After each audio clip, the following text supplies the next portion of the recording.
What if a single photograph was proof that some of the dead never rest? Tonight, we'll confront one such image, a portrait that seems to pulse with the presence of those who should have vanished forever. This isn't just a faded relic from a bygone era. It's a window into a past that refuses to stay buried, a past where innocence met an unspeakable darkness. Prepare yourselves, for the faces in this choir hold a secret that will chill you to the bone. The year was 1913, and the setting was the St. Augustine's Home for Children, a seemingly benevolent institution nestled in a quiet, rural valley. The photograph, a sepia-toned rectangle, captured the orphanage's pride and joy. Its children's choir, arranged in 3 neat rows, 23 young faces, scrubbed, clean, and dressed in their Sunday best, gazed solemnly at the camera. Their uniforms, simple and austere, spoke of the institution's strict discipline. But a faint glimmer of hope seemed to reside in their eyes, a testament to the power of music and the fleeting joy of a special occasion. For decades, this portrait hung in the local historical society, a benign artifact, a silent witness to a forgotten era. Its surface, dulled by time and countless layers of dust, offered little more than a glimpse into the lives of these long-gone children. It was a piece of history, nothing more, nothing less. Or so everyone believed. But what secrets could such a seemingly innocent image truly conceal beneath its aged patina?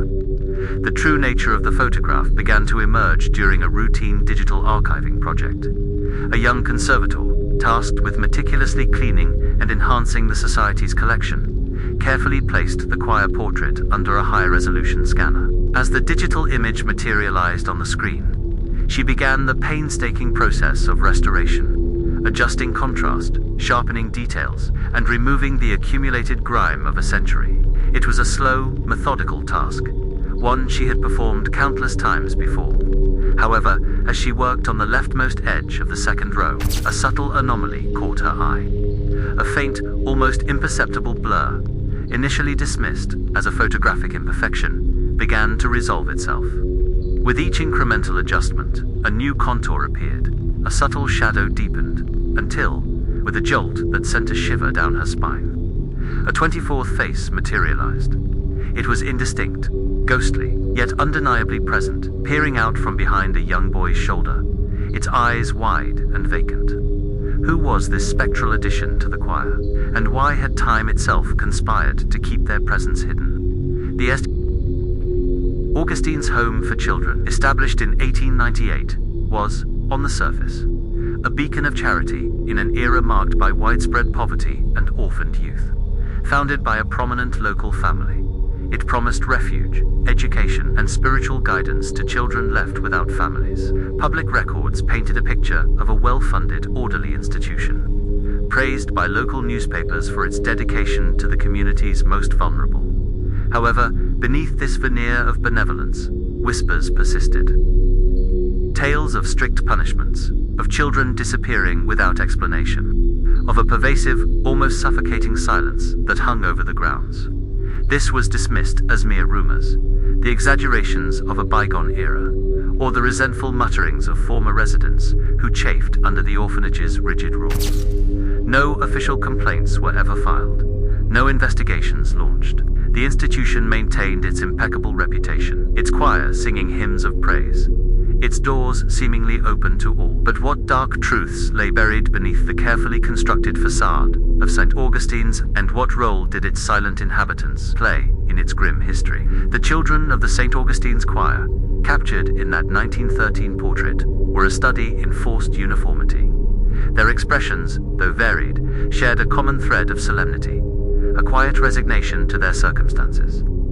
They stood shoulder to shoulder, a collective unit, their individuality subsumed by the institution's rigid structure. Nevertheless, the newly revealed face defied this pattern. It was not merely an extra child. Its features, though blurred, seemed to possess an unsettling quality, a subtle distortion that set it apart from the other clear, if somber, visages. It was positioned awkwardly, half obscured, as if it had been an afterthought, or perhaps an unwelcome intrusion. The eyes, in particular, had a chilling emptiness, a profound lack of life that contrasted sharply with the faint spark in the eyes of the living children. This was not just a forgotten face. It was a presence that seemed to actively resist being seen, a silent scream trapped within the photographic emulsion. What was the true nature of this hidden face, and why did its very existence challenge the accepted reality of the portrait? Initial attempts to identify the 24th child proved futile. The Historical Society's archives, meticulously catalogued and cross-referenced, contained no record of a 24th member of the 1913 choir. Orphanage registers, attendance logs, and even the detailed financial records of the institution listed only 23 children present during that period. Every name, every face, every detail of the known residents was scrutinized, compared, and found to be accounted for. The conservator, now deeply disturbed, expanded her search, poring over local census records, birth and death certificates, and even old newspaper articles from the era. Nothing. It was as if this child had never existed, a ghost in the machine of history. The more she searched, the more the absence became a palpable presence, a void that seemed to mock her efforts. The photograph, once a simple historical document, had transformed into an enigma, a silent accusation. But if this child had never officially existed, how could their image be so undeniably etched into the very fabric of the past? As the conservator continued her fruitless search, strange occurrences began to plague the Historical Society.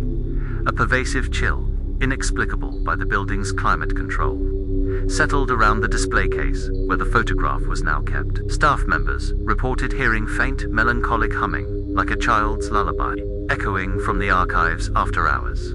Objects would subtly shift position. A book falling from a shelf, a pen rolling across a desk, always near the portrait. The conservator herself experienced vivid, unsettling dreams. Fragmented images of dark corridors and hushed cries, always accompanied by the chilling sensation of unseen eyes watching her. Her initial scientific skepticism began to crumble under the weight of these inexplicable phenomena. The photograph was no longer just an object of study. It felt alive, a conduit for something ancient and profoundly sad. The hidden face, once a mere curiosity, now seemed like a malevolent gaze, a silent demand for recognition. What did this spectral presence want, and what would happen if its silent pleas were ignored?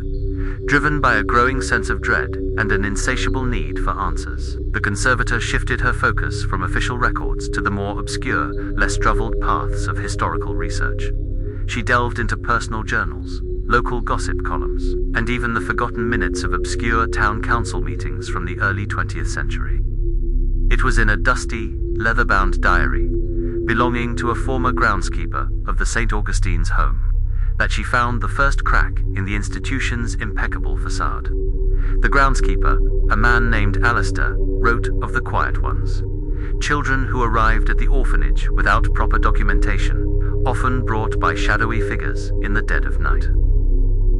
He alluded to a secret wing, a place where these children were kept isolated, never appearing in the official registers, never joining the choir.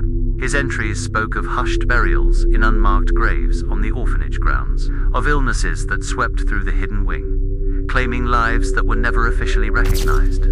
What unspeakable horrors had transpired within the walls of St.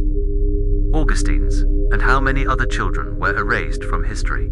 The groundskeeper's diary provided a chilling, albeit fragmented, glimpse into the identity of the 24th child. Alistair's entries spoke of a young girl, no older than 7, who arrived in the autumn of 1912, just months before the choir portrait was taken. He described her as unusually quiet, with eyes that held a profound sadness, and a habit of humming a mournful tune that was not part of the orphanage's repertoire. She was never given a name in the diary, only referred to as the Little Shadow. According to Alistair, she had a peculiar fascination with the main building, often found peering through windows at the other children, particularly during choir practice. He noted her presence in the hidden wing until the spring of 1913, when her humming ceased and her small, frail form was seen no more. The timing was eerily precise, placing her disappearance just before the photograph was taken. Could this little shadow be the spectral face in the portrait? And if so, what was her connection to the choir she could only observe from afar?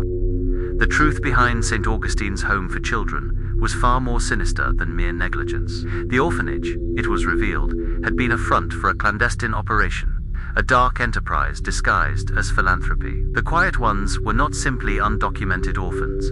They were children acquired through illicit means, often purchased from desperate families or kidnapped from impoverished communities.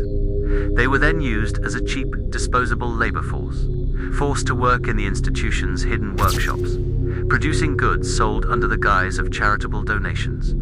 Those who resisted, or who fell ill from the deplorable conditions, simply disappeared, their existence erased from all records. The choir, the public face of the orphanage, served as a deliberate distraction, a symbol of innocence and benevolence designed to mask the unspeakable cruelty that transpired within its hidden walls. The institution was a cage, and its songs were a deceptive lullaby. What was the ultimate fate of these forgotten children, and how did their suffering manifest in the very fabric of the orphanage's legacy? The spectral face in the 1913 choir portrait was indeed that of the little shadow, the young girl who had hummed melancholic tunes and watched the choir from the shadows. She had been one of the many children exploited and ultimately discarded by the St. Augustine's Home. Her presence in the photograph was not a mere anomaly. It was a desperate attempt at communication, a silent scream from beyond the grave. Trapped within the confines of the orphanage, denied a voice, a name, and a place among the living, her spirit had clung to the only tangible representation of the life she longed for, the choir. The photograph, taken at a moment when the institution's façade was at its most pristine, became a vessel for her unresolved anguish, a silent witness to the horrors she endured and the life she was denied. Her eyes, empty and lifeless, reflected the profound injustice of her existence. But if her spirit was bound to this image, what was its ultimate purpose in revealing itself now, after so many decades of silence? With the truth about the orphanage's dark history coming to light, the paranormal activities surrounding the photograph intensified dramatically. The melancholic humming transformed into faint, desperate cries, echoing through the historical society at all hours. The chill around the display case became an oppressive cold, causing objects to violently hurl themselves from shelves. The conservator's dreams became vivid nightmares, reliving the horrors of the hidden wing, feeling the cold touch of unseen hands, hearing the desperate pleas of forgotten children. The spectral face in the photograph seemed to grow clearer, its eyes now burning with a fierce, unwavering intensity, no longer vacant but filled with a profound, vengeful sorrow. It was as if the entity, once a passive presence, was now actively seeking justice. Its silent screams demanding to be heard, its suffering demanding retribution. The photograph was no longer just a historical document. It was a living testament to a century of unacknowledged pain, and its cries were growing louder. What would it take to appease this tormented spirit, and what price would be paid for the truth finally being revealed? Before we conclude tonight's unsettling journey, if you found yourself drawn into this chilling narrative, consider subscribing to Past's Gift and turning on notifications. Your support helps us continue to unearth the stories that time tries to bury. The St. Augustine's choir portrait, now a focal point of both historical and paranormal investigation, remains in the Historical Society, though it is kept under strict observation. The hidden face, once a secret, is now acknowledged, a silent testament to the children who were erased from history. While the full extent of the orphanage's atrocities may never be known, the story of the little shadow and her desperate plea for recognition has finally been heard. Nevertheless, the pervasive chill around the photograph has never truly dissipated, and on some nights, when the building is empty and the moon hangs high, a faint mournful hum can still be heard. A lullaby of sorrow echoing through the silent halls, a reminder that some wounds never truly heal, and some spirits never truly rest.